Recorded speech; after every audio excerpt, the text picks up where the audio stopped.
Yellowstone National Park. Yellowstone is the oldest national park in the world and a popular tourist destination attracting millions of visitors.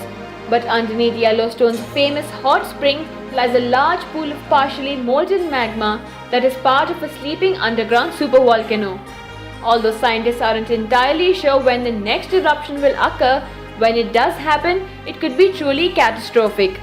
Yellowstone is the world's most diverse and intact group of geysers, hot springs, mud pots, and fumaroles, which are openings in the Earth's crust near volcanoes that emit steam and gases. The park contains half of the Earth's geothermal features, and over 300 geysers make up two-thirds of all the geysers on the planet, according to the National Park Service. The Yellowstone volcano is a caldera, a cauldron-like feature formed by the collapse of land following a catastrophic volcanic eruption.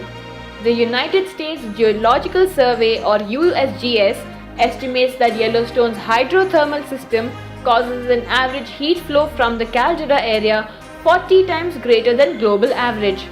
The USGS, the University of Utah, and Yellowstone National Park form the Yellowstone Volcano Observatory to continuously monitor activity in the region. If another caldera-forming eruption occurs, it's estimated that the explosion would be equivalent to a force 1,000 times more powerful than the Mount St. Helens eruption in 1980. The after effects would be felt around the planet, with ash deposits dumped in 10-foot layers up to 1,000 miles away, and gases released into the atmosphere, dramatically affecting the global climate. Two-thirds of the US could become uninhabitable as toxic air forces millions from their homes. Although scientists feel that the odds are good that such an eruption won't happen within the next few thousand years, smaller and less damaging lava flows are possible. What do you have to say on this national park? Let us know in your comments. For more videos, subscribe to Pastimers.